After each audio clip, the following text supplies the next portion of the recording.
Today we're going to answer two questions. Who the crap is Tom Bombadil, and why does the first Lord of the Rings book suck? I'm Chad Garrett, and this is the Chad Garrett Show.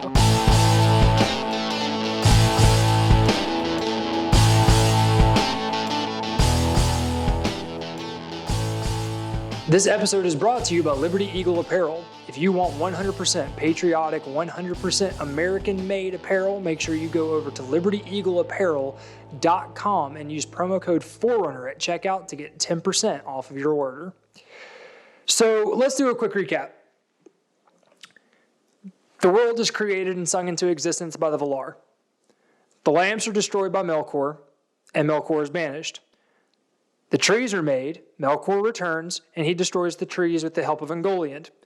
The First Age exists, Melkor rules for a little while. He's defeated with the end of the First Age and the War of Wrath, at which point he's banished into the Void. The Silmarillion jewels are sent essentially back into heaven, and the Second Age begins. In the Second Age, Sauron forges the ring, Numenor is destroyed and sent below the oceans, making the world round, and then Sauron is beaten by the last Numenorian people that establish Gondor. And then we have the Third Age. We have the hobbits coming from the far east and Smeagol finding the ring. We have the events of the Hobbit going all the way out to the Lonely Mountain and back with Bilbo's return. And this brings us to our two quintessential questions. Why does the first book suck? And who the crap is Tom Bombadil? These are the only two things. So let me first preface this. The Lord of the Rings Fellowship of the Ring is broken up into two books. There's book 1 and book 2. They don't have any names besides that. The Fellowship of the Ring is technically one volume of 2 books. So whenever I say, why does the first book suck, I am talking specifically about the first half of the Fellowship of the Ring.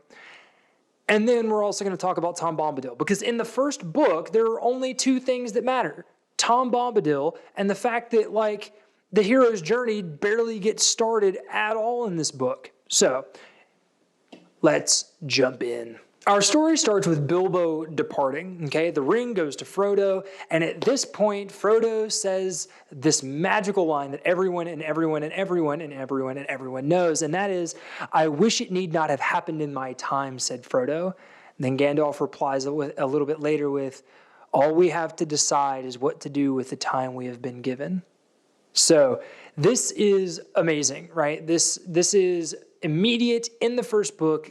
You have some fun time with Frodo and Bilbo and establish the story a little bit, and then the ring goes to Frodo, and in that moment, he's like, I really wish that this bad, evil, bad thing hasn't happened to me.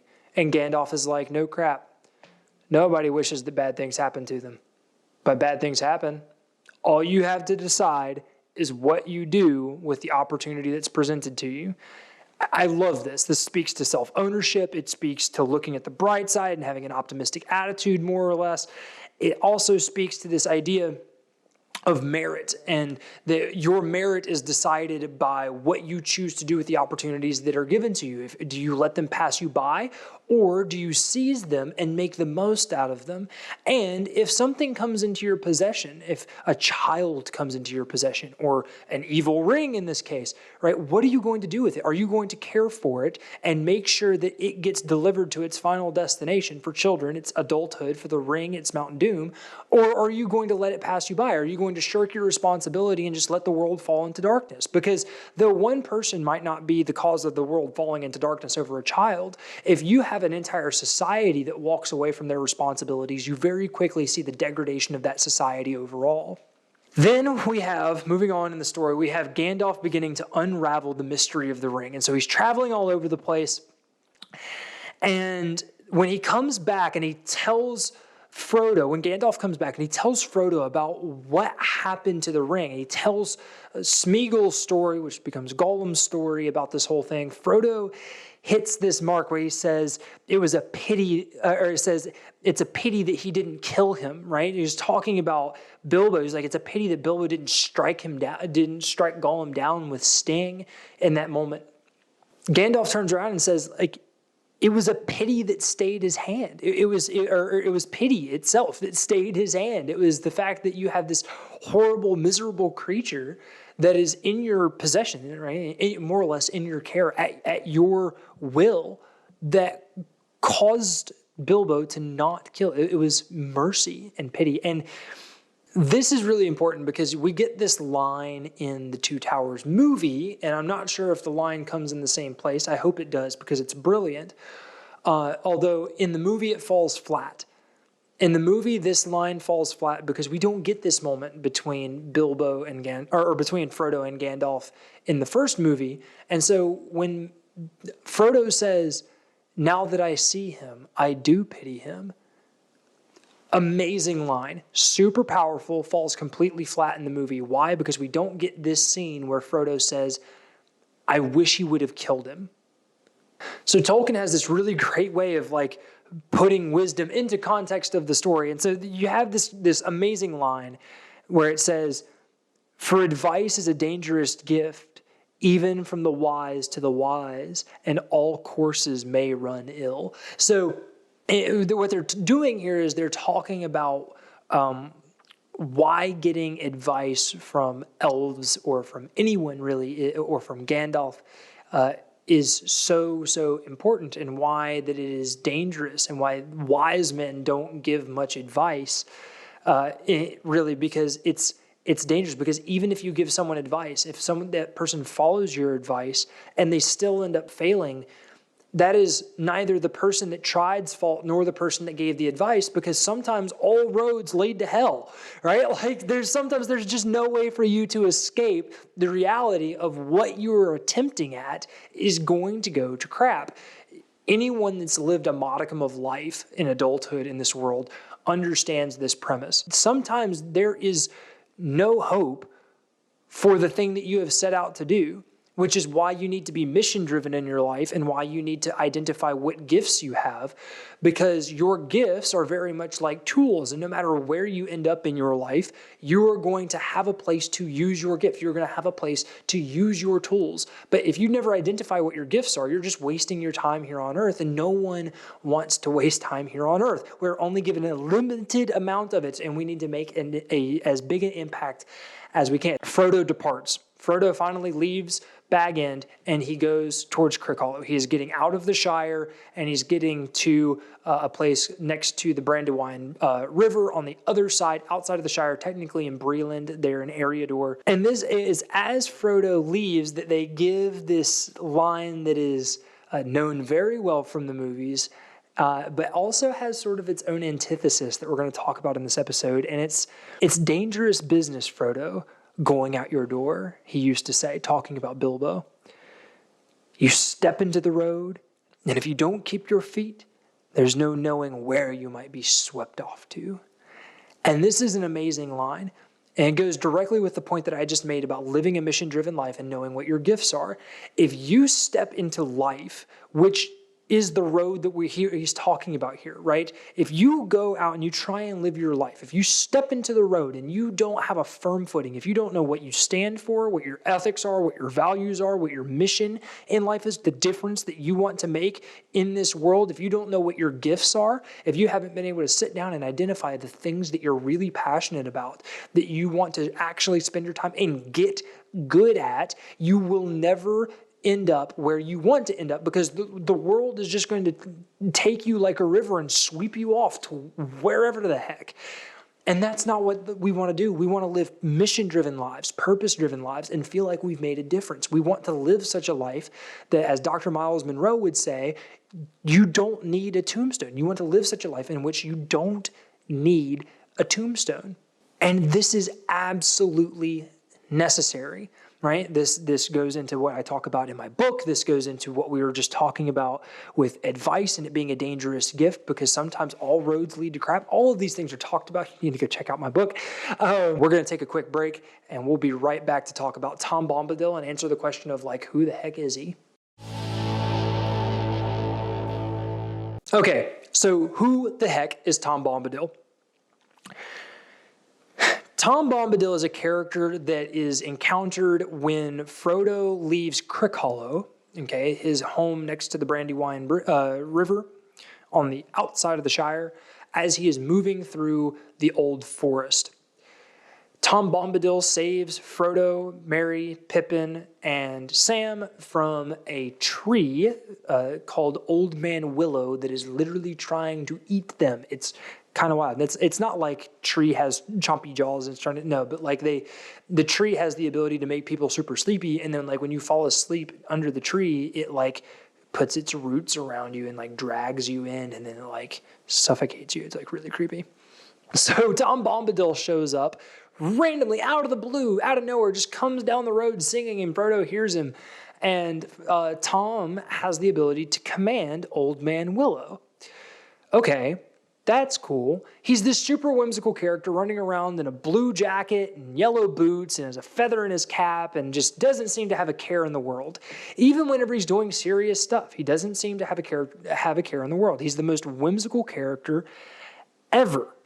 And the thing that really strikes me about Tom is that at one point during the Hobbit's stay with him, Tom asks Frodo to see the ring. Somehow Tom learned about the ring, and Tom asks Frodo to see the ring. Frodo, knowing that he shouldn't have revealed this to anyone, says, oh, yeah, it's fine, it's cool. Because that's the power that Tom has. It just makes everyone feel super comfortable around him. It's like the most charismatic human being ever. He's not even a human being. Tom takes the ring and he holds it up to his eye and he looks through it. And it's really weird because if you're a fan of the Peter Jackson world, like you understand that the symbolism of the great eye is like really weird right there. And it's meant to creep you out. And then Tom, or maybe it wasn't meant to creep you out because there's no mention of the great eye anywhere in the book up until this point. And so with Peter Jackson's world, like having the great eye looking through the ring is sort of like this moment where like, oh crap, but it's not anywhere in the book. And so it's interesting. Tom takes the ring and he puts it on his pinky finger and he holds it up.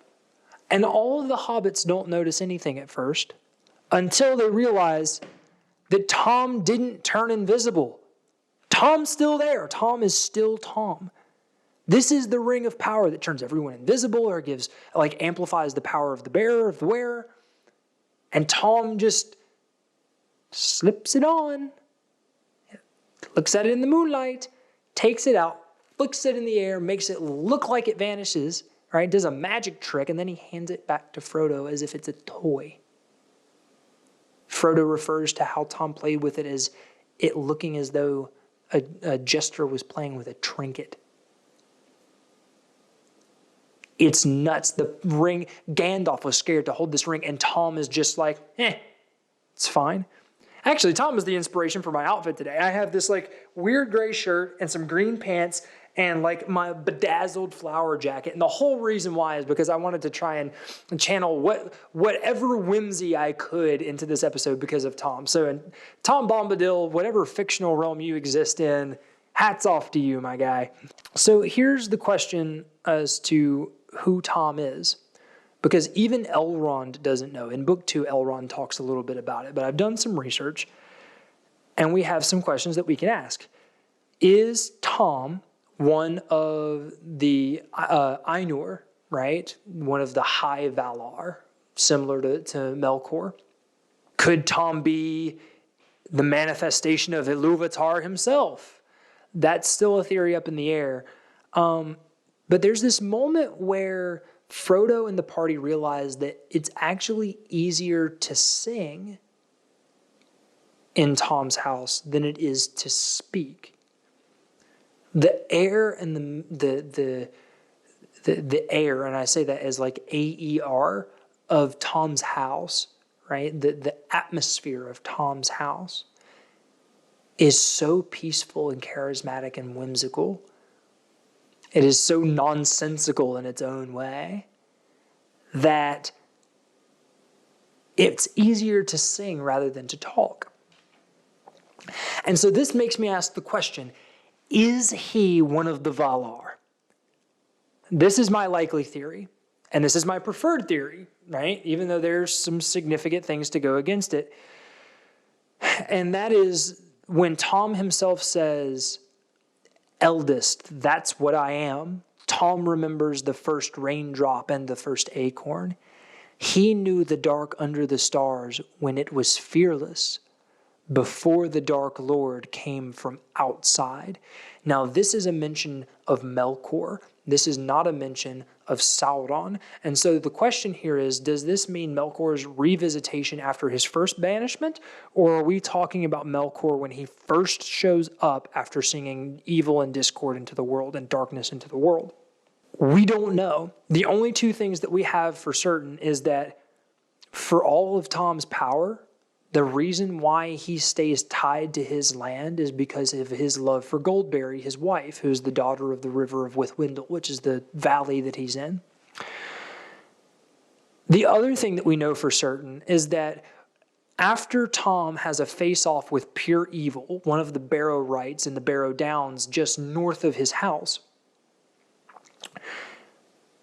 he saves the hobbits from this wight. And if you don't know what a wight is, W-I-G-H-T, it's essentially a zombie, but it has a lot more power. It's like actually able to command things and resurrect the dead and all this other stuff. So it's not just like a dead zombie running around, I'm going to eat your brains.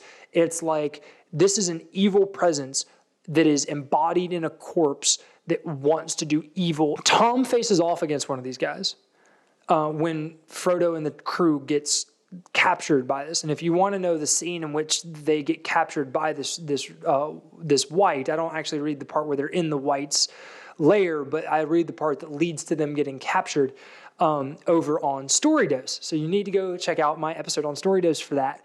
But after facing off against Pure Evil, Tom encourages the hobbits to run around and play and be like innocent and childlike in their behavior, like right next to one of the great barrows that they were just caught in, that they were just about to be executed in. Like they were about to die when Tom showed up.